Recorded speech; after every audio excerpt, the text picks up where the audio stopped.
말씀 봉독하겠습니다.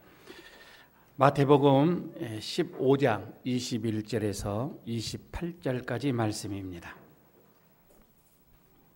신약성경 25쪽 26쪽이 되겠습니다. 마태복음 15장 21절에서 28절까지 제가 봉독합니다. 예수께서 거기서 나가사 두로와 시돈 지방으로 들어가시니 가나안 여자 하나가 그 지경에서 나와서 소리질러 이르되 주 다윗의 자손이여 나를 불쌍히 여기소서 내 딸이 흉악하게 귀신 들렸나이다 하되 예수는 한 말씀도 대답하지 아니하시니 제자들이 와서 청하여 말하되 그 여자가 우리 뒤에서 소리를 지르오니 그를 보내소서. 예수께서 대답하여 이르시되 나는 이스라엘 집에 잃어버린 양 외에는 다른 데로 보내심을 받지 아니하였노라 하시니 여자가 와서 예수께 절하며 이르되 주여 저를 도우소서. 대답하여 이르되 자녀의 떡을 취하여 개들에게 던짐에 마땅하지 아니하니라. 여자가 이르되 주여 올소이다마는 개들도 제 주인의 상에서 떨어지는 부스러기를 먹나이다 하니 이에 예수께서 대답하여 이르시되 여자여 내 믿음이 크도다 내 소원대로 되리라 하시니 그때로부터 그 딸이 나으니라. 아멘. 우리 옆에 있는 분들과 인사 나누고 말씀을 묵상하도록 하겠습니다. 한 주일 동안 평안하셨습니까? 인사하시고요. 예. 지금 우리 청년들 11명이 지금 공항으로 출발을 했고요. 좀 수속을 받고 아마 있을 것 같습니다. 12시 정도에 탄다고 하니까 5일 동안 잘 선교를 마치고 돌아올 수 있도록 지금 자리가 좀 많이 비어져 있는데 일부에 모두 와서 참석을 하고 이렇게 지금 갔습니다. 우리 1층에 우리 집사님 잘 이렇게 보이고 들리시죠? 네, 감사합니다. 날씨가 조금 이제 찬바람이 좀 불은 것 같습니다. 열기가 조금 식어진 그 느낌이 들기도 하고요. 계절은 또 이렇게 돌아가고 있습니다. 이러면서 여러분 혹시 우리들의 이 삶이 늘 평안한 삶만은 아니고 늘 기쁘고 충만한 삶은 아니고 때로는 우리의 삶이 어려운 일도 있고 또 갈등도 있고 공고함도 있고 아마 이것도 뭐 이런 계절에 따라 변하는 것처럼 우리의 삶도 뭐 다양하게 이렇게 있지는 않는가 싶습니다.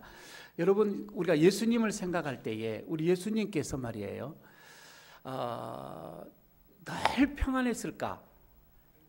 우리 예수님의 삶이 늘 마음속에 예수님 하나님의 사랑으로 충만했을까? 그러지는 않았습니다. 때로는 많은 갈등을 느끼기도 했고요. 사람들과의 이 관계 속에서 예수님도 못지않게 많은 불편함을 느끼기도 했습니다. 사람들과 충돌을 일으키기도 했죠. 그러므로 인하여서 거기서 오는 이 갈등도 예수님의 삶에 많은 시간들이 있었음을 보게 됩니다. 오죽했으면 예수님께서 이런 얘기도 하시죠. 여우도 굴이 있고 새도 집이 있는데 인자는 머리 둘 곳이 없도다. 그렇게 한탄을 하는 게 누가복음 9장 58절에서도 나옵니다. 예수님께서 말이에요 아주 극한 갈등의 이 충돌을 일으키는 것은 그때 당시 예루살렘을 중심으로 살아왔던 이 유대인들의 지도자들, 특히 이 권력자들로 인한 그 충돌이 또 이렇게 시작이 되어집니다. 세례 요한이 참수를 당하죠. 그걸로 인해서도 예수님의 마음속에 큰 어떤 울림이 있었던 것 같아요. 예루살렘을 떠납니다. 그리고 깊은 우리 산속으로나 안 그러면 하여튼 예루살렘에서 멀리 떨어지는 곳으로 예수님께서 가게 되지요. 그런데 거기까지 이 바리새인들이나 율법사들, 서기관들이 또 찾아옵니다. 마태복음 지금 15장 우리가 뒷부분을 읽었는데 1절에서 보게 되면 예수님께 찾아가서 율법으로 논쟁을 했다고 하는 것이 나옵니다. 거기서도 예수님께서는 그래서 7절에 보게 되니까 외식하는 자들이라고 그들을 칭합니다. 그러면서 8절 9절에서는 이제 이사야서 29장 13절에 있는 이 말씀을 인용을 하여 가지고 저들에게, 바리새인들이나 서기관들, 그 권력자들에게 얘기하는 게 나오지요. 너희들은 입으로는 나를 공경한다고 하지만 마음으로는 그렇지가 않다.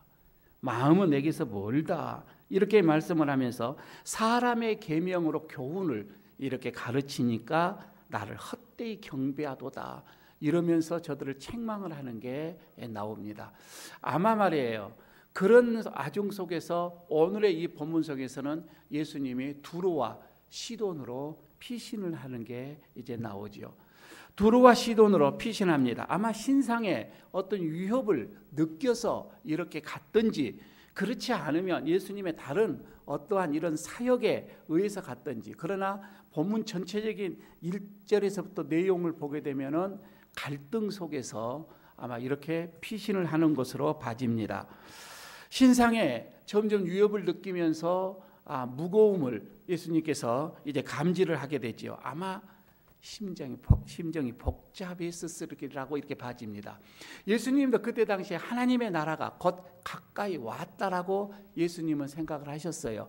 그래서 백성들에게 끊임없이 복음을 외쳐댔지요. 하늘나라가 가까웠다.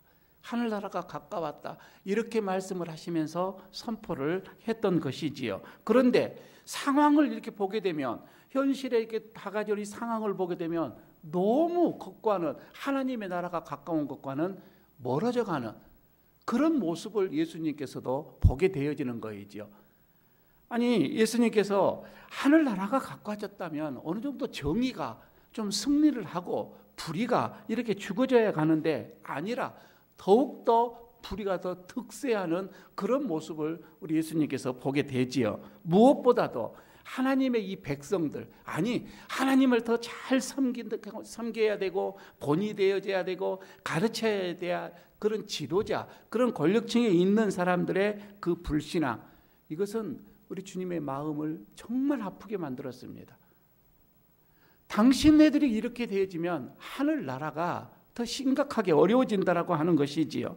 이런 바리새인들과 서기관들이 이제 예수님의 이런 말씀에 너무 불편해한다고 하는 그런 제자들의 이 말에 의해서 예수님은 오늘 이제 그 앞에 있는 14절에 이렇게 말씀을 합니다. 내버려 두어라.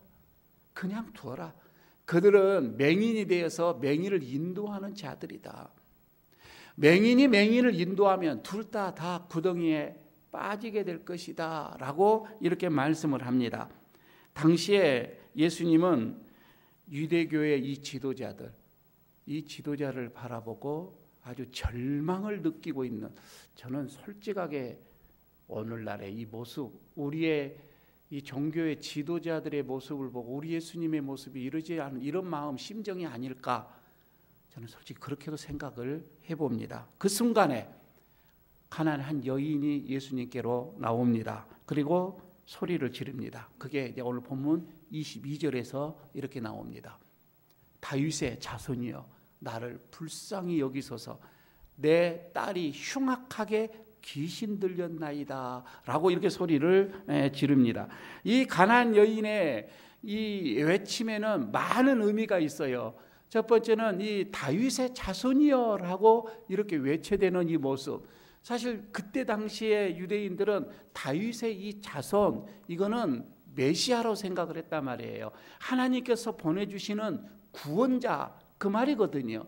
이 구원자라고 이렇게 봤는데, 사실 이 말은 나중에 우리 기독교에서는 예수님을 호칭하는 것으로 이 용어가 이제 바꿔지게 되어집니다. 그런데 모든 사람들이 예수님을 다윗의 자손이라고 이렇게 생각을 하지를 않았지요. 특히 예수님이 한참 이렇게 지금 활동하고 있는 이 시대, 그 시간 동안에는 거의 이렇게 가난의 여인처럼 생각하는 사람이 많지가 않았습니다. 아니, 어떻게 보면 예수님이 다윗의 자손이라고 하는 그 이름으로, 안 그래 하나님의 아들이라고 하는 그 이름으로 사기친다라고 생각을 했던 경우가 더 많습니다. 그러니까 나를 지금 불쌍히 여겨 주소서라고 하는 이 여인의 이 고백, 이 외침은 아무에게나 이렇게 얘기하는 것이 아니라 이 말이에요. 구원자, 하나님께서 보내주시는 메시아에게만 할 수 있는 이 말이다 이 말입니다. 그러니까 이 여인이 예수님을 이렇게 본 거이지요. 사실 현대인들은 보면은 자신을 불쌍히 여겨달라고 하는 그런 생각을 잘 하지를 않습니다. 왜냐하면 우리가 너무 잘났거든요. 내가 가진 게 너무 많거든요. 내가 건강하거든요. 부족함이 없거든요. 명예도 있거든요. 쌓아놓은 것도 있거든요. 내가 뭔 부족함이 있어야지.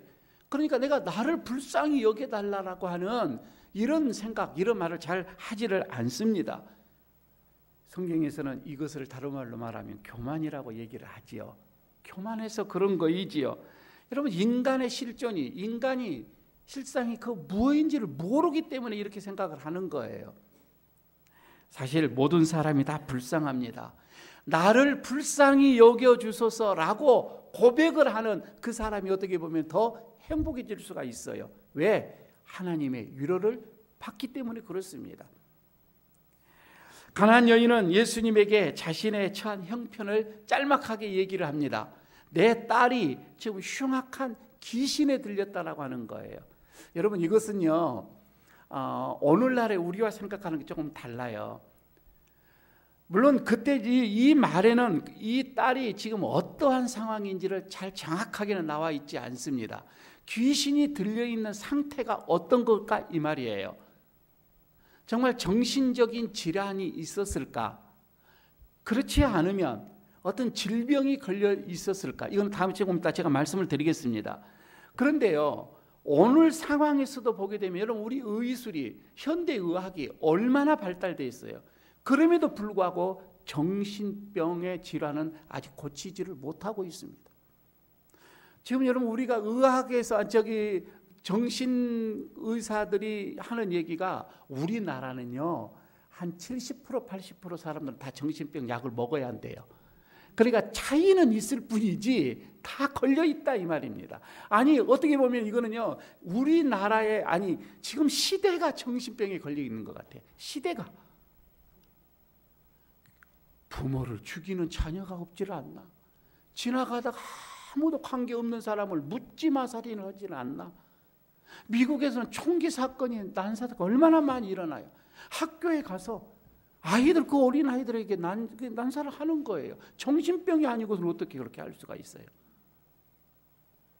아니, 어떻게 보면은 이 시대가 자체 이념이 그렇게 되어져 있는 거예요. 오늘날에 지금 우리나라에 지금 시대에 한참 뜨거운 게 뭐예요? 노동자들은 이것 가지고 어떻게 시급이 이 정도 가지고는 안 된다, 못 산다, 1시간 일하는 거 내 노동치고는 너무 적게 받는다라고, 더 달라라고 막 야부성치죠.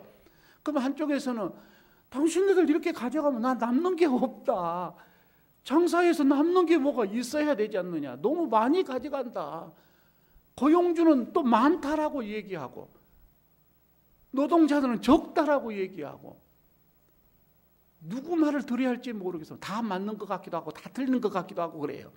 그러니까 어떻게 보게 되면은 이것은 다 자기의 입장 속에서 좀 더 많은 이윤을 얻고자 하는 그런 욕망 속에서 나오는 이 시대의 이념이에요. 누가 옳고 그름이 아니라 모두가 다 지금 그렇게 가고 있단 말이에요. 정도의 차이뿐이지 모두가 다 이런 스트레스와 이런 갈등과 이런 상황에서 우리는 지금 살아가고 있는 거예요. 미치지 않아서 우리는 은혜죠. 내 딸이 흉악하게 귀신 들렸으니 나를 불쌍히 여겨주셔서. 아니, 이 여자의 외침은 어떻게 보면 우리들의 외침이 되어야 돼요. 이 시대의 현대인들의 외침이다 이 말입니다. 예수님의 당시에 말이에요, 우리는 이 병이 걸리면 이 병은 여러 가지로 와요. 환경적으로 올 수도 있고 유전적으로도 올 수가 있고 음식으로 인해서도 올 수가 있고, 병은 여러 가지로 인해서 올 수가 있습니다. 그러나 그때 당시에 고대 시대에 2000년 전에는 그렇게 생각하지 않고 병 걸렸다라고 하면 딱 먼저 생각하는 게 귀신에 의해서 이거였습니다. 악한 영에 사로잡혀서 이거예요. 그래서 귀신들은 지금도 저쪽에 부족들을 보십시오. 우리가 그냥 흔히 알 수 있는 게 병이 걸리면은 어느 점쟁이의 주술사에게 가는 거예요. 환자를 데리고 어느 제사장에게 가는 거예요. 그러니까 그 악령보다도 더 센 사람에게 가는 거예요. 그래서 내 속에 있는 그 악령을 쫓아내면은 병이 낫는다라고 생각을 하는 시대가 고대 시대였다 이 말입니다. 그러니까 지금 이 여기에서도 이 가나안 여인이 딸이 귀신 들렸다 이 말은 지금 뭔가 병에 걸렸다 이 말이에요. 그 병이 어떤 병인지는 모르겠어요. 그게 열병일 수도 있어요. 아니 그게 간질병일 수도 있어요. 아니 그게 피부병일 수도 있어요. 아니 그렇지 않으면 어떤 큰 상처를 받아서 그 평생 동안 그 트라우마에 걸려있는 어떤 그런 병일 수도 있는 거예요. 어떤 병인지는 정확하게 나오지는 않지만 그때는 여기는 그냥 귀신에 들렸다라고 이렇게 표현을 하고 있는 거예요. 여러분 어떻게 보게 되면은요, 현재가 여러분 건강하다고 해서 계속 건강할 수는 없는 거예요. 언젠가 우리도 병이 걸리게 될 거예요. 그러니까 딸이 흉악한 귀신에 들렸다라고 하는 그 시대의 그 시각으로 지금 우리를 바라보게 된다면 우리도 다 귀신 들린 사람들이다 이 말입니다. 무좀병도 있고 기병도 있고 모든 병들이 다 하나씩은 다 있잖아요. 그 사람들의 시각으로 그 시대 시각으로 본다면 우리도 귀신 들렸다 이렇게 보면 되겠잖아요. 그래서 여러분 이 가나안 여인의 이 외침은 우리들의 외침이다 이 말입니다. 가나안 여인이 예수님께 부르짖는 나를 불쌍히 여겨달라고 하는 게 지금 우리들이 소리 지르고 불쌍히 여겨달라고 외쳐야 된다는 것이죠. 자, 여기서 예수님은 이 여자의 절박한 이런 호소에 예수님께서는 침묵을 하셔버립니다. 아무 소리를 안 씁니다. 어떤 이들은 얘기합니다. 예수님 지금 스스로 자신의 문제가 지금 자신의 이 발등에 불이 지금 떨어져 있기 때문에 다른 것에 뭐 신경 쓸 여유가 없었다라고 얘기를 하지만 그러시지는 않는 것 같습니다. 예수님께서는 저 여인에 대해 너무 시큰둥하게 그 상대를 하니까 오히려 제자들이 예수님께 이제 뭐라고 얘기를 합니다. 그게 오늘 본문의 23절에 그게 나오죠. 제자들이 예수님께 이 여자가 그 여자가 지금 우리 뒤에서 계속 소리 지르고 있으니까 좀 보냅시다.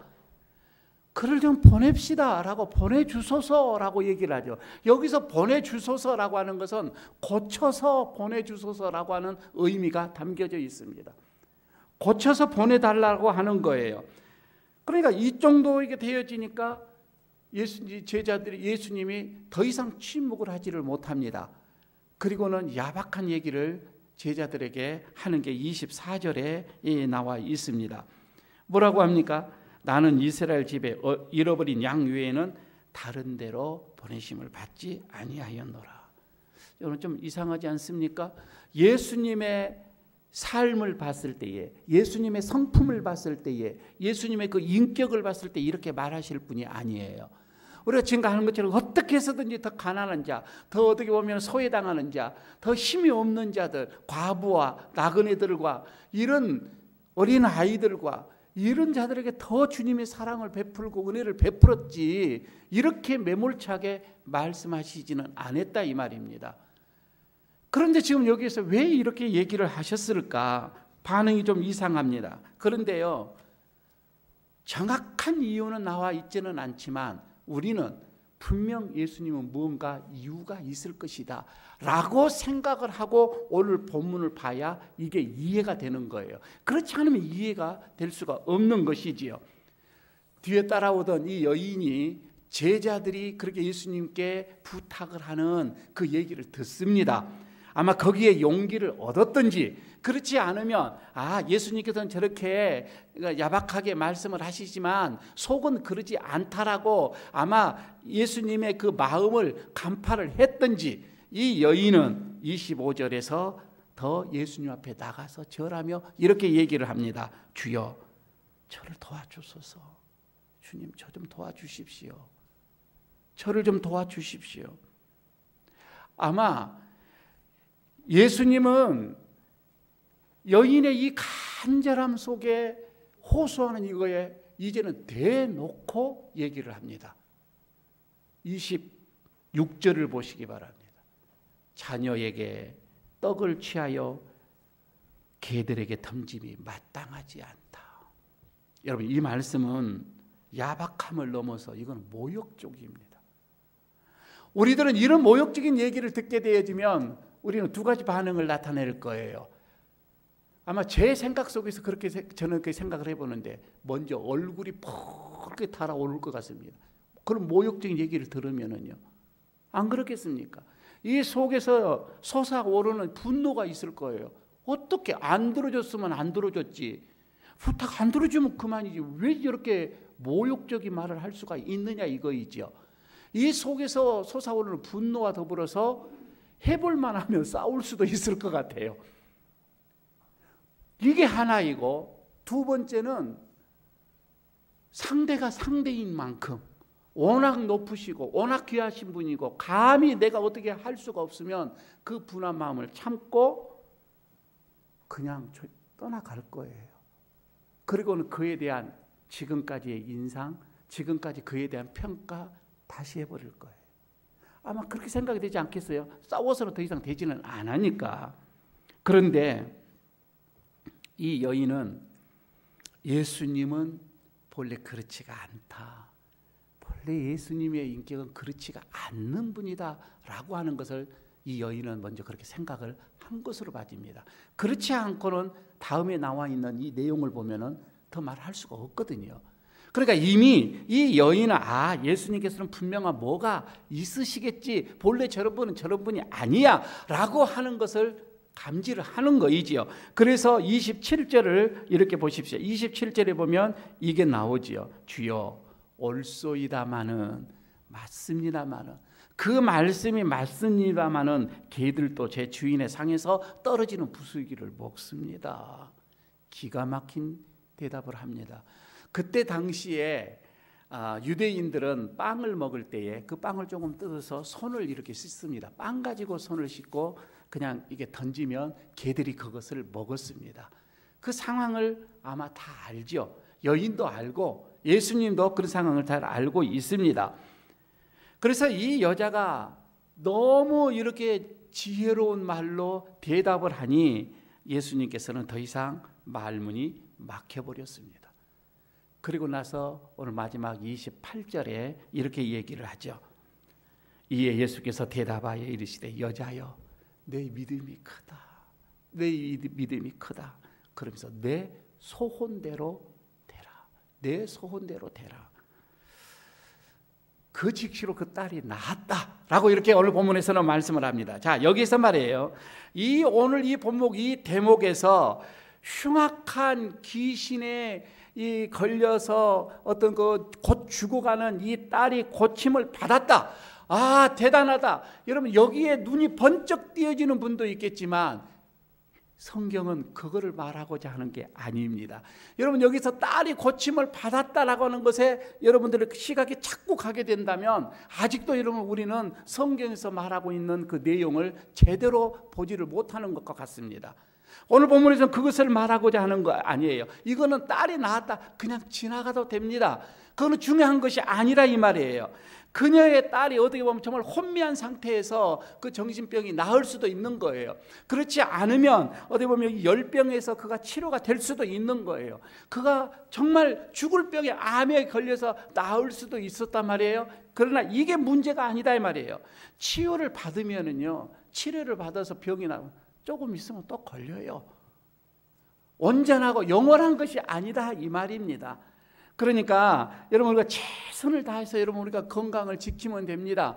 그러다가 건강이 이상해 도저히 내가 최선을 다했는데도 어쩔 수 없으면 그걸 안고 살아가면 되는 거입니다.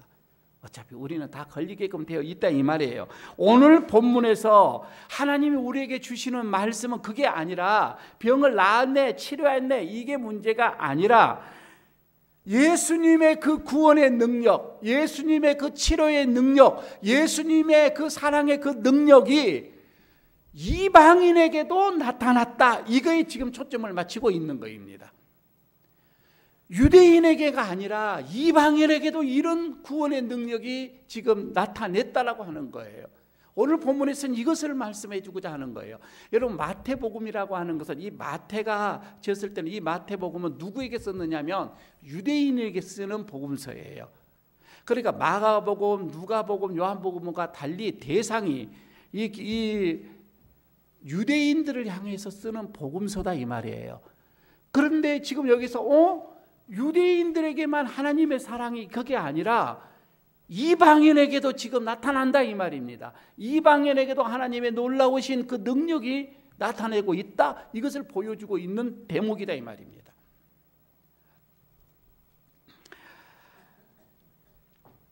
여러분, 우리가 이 대목에서 한 번 더 이 여인의 이 믿음을 한번 보시기를 바랍니다. 어느 정도 믿음이었느냐면 예수님이 말씀을 합니다.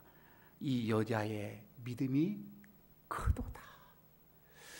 이방인 여인이단 말이에요. 유대인이 아니단 말이에요. 이 큰 믿음을 지금 어떻게 했느냐면 자녀와 개라고 하는 것으로 지금 얘기를 하는 것입니다. 자녀는 이스라엘의 백성들이에요. 개는 이방인을 지금 의미했습니다. 그때 당시에 모두가 그 사람들이 생각할 때 이방인들은 다 개 취급을 했습니다. 심지어는 어떻게까지 얘기를 했느냐면 저 이방인을 놔두는 것은 지옥에서 불쏘시개로 사용하기 위해서 이방인들을 만들었다, 하나님이 만들었다, 그 정도로 생각을 했었습니다. 그런데 예수님도 예는 아니었습니다. 이스라엘을 하나님의 선민으로 예수님도 그렇게 얘기를 했고, 이스라엘 백성들을 향하여서 하나님의 나라가 지금 이렇게 선포를 했던 거고, 그들을 위해서 너희들 먼저 구원을 받아야 한다라고 얘기를 했던 것도 사실입니다. 예수님도 그렇게 생각을 했던 것이죠. 그런데 결과를 보십시오. 이제 처음에 제가 서두 부분에 말씀드린 것과 이제 이해가 될지 모르겠습니다. 처음에 예수님께서 갈등을 느낀 게 누구하고 느꼈다고요? 종교 지도자들이었습니다. 유대인들이었다 이 말입니다. 유대인들의 그 유대교의 그 지도층에 있는 사람들과 심각한 갈등을 일으키면서 그들로 통해서 박해를 받게 되어지는 것이죠. 하나님의 백성이면서도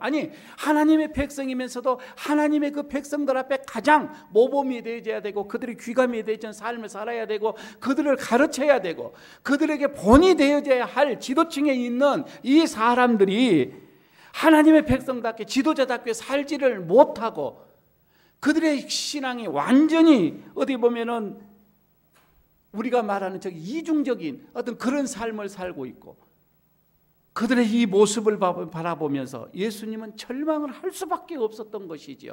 차라리 그들의 믿음을 보면서 이방인의 이 믿음이 훨씬 더 크더라 이 말입니다. 그래서 이 여인의 믿음이 크다 이렇게 말씀을 한 거예요. 저들에 비해서, 저 유대교 지도자들의 믿음에 비해서 이 여인이 더 크다, 이렇게도 지금 예수님께서 말씀을 하고 있었던 것이지요. 참 받아들이기 어려운 상황이죠. 그때 당시는 얼마나 더 어려웠을까 이런 생각을 해봅니다. 하나님의 나라는 가장 우선적으로 저들이 이스라엘 백성들에 의해서 이루어져 가야 되는데 그러지를 못하다 이 말입니다. 그런 조짐이 안 보여요. 조짐이. 그래서 하나님은 어쩔 수 없이 이방인에게로 향해져 갔다 이 말입니다. 개들도 주인의 상에서 떨어지는 부스러기를 먹습니다. 여러분, 여인이 지금 여기서 이거는 참 비굴하게 말을 했다, 여러분 이렇게 받아들이면 안 됩니다.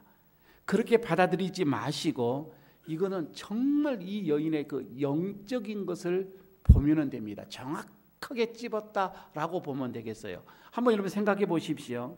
굳이 여기에서 우리 이제 많은 목회자들은, 신학자들은 이것을 이렇게 이 대목을 붙여서 뭐라고 하냐면은 부스러기의 영성이라 이렇게도 얘기를 합니다. 그러니까 가나안 여인이 얘기해요. 주님과 마주 앉아서, 탁자에 마주 앉아서 아주 근사한 그런 상을, 밥을 먹지 않아도 꼭 그것만이 은혜입니까? 떨어지는 부스러기 하나 먹어도 저에게는 은혜입니다. 여러분, 이 말이 무슨 말이에요? 지금 여러분 우리 시대에, 이 시대에 우리가 지금 여기서 적용을 한다면은 우리가 예수를 믿고 하나님의 은혜를 받았습니다. 우리가 예수를 믿고 하나님의 은총을 받고 축복을 받고 복을 받았습니다 라고 생각하는 것들이 뭐예요? 큰 여러분 우리가 저택에서 살아야만이 하나님의 은혜를 받았다고 얘기를 하는 겁니까? 의리의리 안 하던 신형의 어떤 외제차를 끌고 다녀야만이 내가 하나님의 복을 받았습니다 라고 얘기를 하는 것입니까?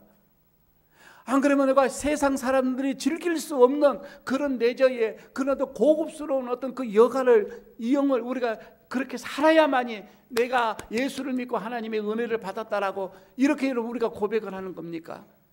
그거는 진짜 영생이 아니라 이 말입니다. 진짜 은혜를 받은 사람은 지금이에요. 지금 이 상황이에요. 하나님 은혜에 족합니다 이거잖아요. 그래서 나의 나됨은 하나님의 은혜입니다 이거예요.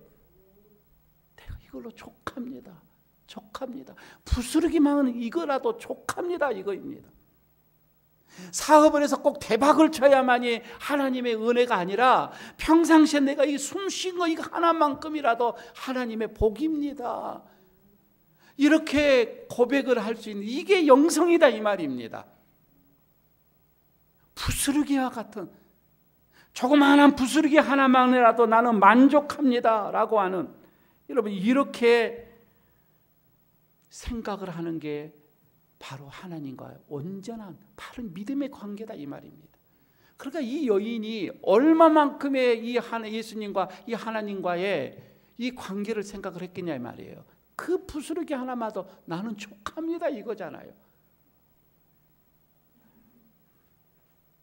오늘 우리 기독교는요, 초기 기독교는 유대교와 본래 갈등의 배경으로 시작이 되지요. 그러니까 우리 기독교는 유대교에서 나온 건데 사실 분리되려고 하지는 않았지요. 그런데 워낙 유대교에서 배척을 하는 겁니다. 예수님이 워낙 말씀대로 살려고 해버리니까 그 지도층은 그렇게 살지를 못하니까 배척을 해버리는 거예요. 결국 거기에서 이제 출발을 하지만, 유대계 전통에서 출발을 하지만 이방의 이 종교가 신앙이 되어버리고 말았던 것이죠. 그런 조짐이 사실 예수님의 공생애부터 시작이 되어졌던 것은 사실입니다. 예수님이 활동할 때부터 이미 그런 조짐이 일어났던 것이고요. 예수님의 이 말씀이 유대 지도자들에게는 그래서 거부를 당했지만 이방인에게는 이게 수용이 되고, 그래서 이방인에게 하나님이 이방인들을 특별히 사랑을 하게 되고 복을 주게 되는 계기가 되어버리는 거예요. 자, 오늘 예수님께서 이 말씀을 하신 것을 보십시다. 마태복음 8장에 넘어가게 되면 앞에서 보게 되면 뭐가 나오냐면은 백부장 얘기가 나옵니다. 로마의 이 백부장인, 그러니까 전형적인 그 이방인의 대표적인 어떤 그 상징의 인물이거든요. 그 백부장에게 예수님이 하시는 말씀이 그 10절에서 이만한 믿음을 이스라엘에서 본 자가 없다라고 얘기를 하죠. 그러니까 지금 여기서 이스라엘 백성들이 들을 때는 상당하게 기분이 안 좋은 얘기지만 예수님은 그렇게 얘기를 하시는 거예요. 이방인에게 지금 가고 있는 모습이에요. 그래, 이와 똑같은 이 말이 오늘 이 13절에서도 그거이죠. 13절에서도 똑같은 구절이죠. 어떻게 보면은 여인과 같은, 이 여인에게도 지금 같은 말을 예수님께서는 하고 있는 말씀이다. 자, 결론으로 이렇게 보면 되지 않겠습니까? 오늘 주님께서 우리에게 주시는 말씀, 하나님을 향하는 이 믿음은 선민이냐 이방인이냐 이게 문제가 아니라 이 말입니다. 하나님 앞에서 직분을 받았느냐 직분을 받지 않았느냐 이게 문제가 아니라는 거예요. 하나님 앞에서 내가 오랫도록 신앙생활을 했느냐 안 했느냐 이것도 문제가 아니에요. 하나님 앞에서 우리의 신실한 이 믿음이 뭐냐, 철저하게 주님 앞에서 내 자신을 낮추는 거라 이 말입니다. 부스러기라도 좁사오니 부스러기라도 감지 덕지로 내가 먹겠습니다 라고 하는 여러분 이런 겸손한 마음, 이게 믿음이고 하나님은 그 믿음 속에 역사한다 이 말입니다. 어떤 역사? 내 소원대로 될지어다. 여러분, 우리는 지금 교회 생활을 하는데 직분 가지고 하는 게 아니잖아요. 하나님 앞에 오늘 가나안의 이 여인의 이 믿음, 낮아지고 겸손하고 어떻게 보면 부스러기 같은 것도 만족을 하고 기뻐하고 그런 모습 속에 우리 주님은 내 믿음대로 될지어다 라고 하는 그런 축복의 말씀이 여러분들에게도 임해지기를 축복합니다.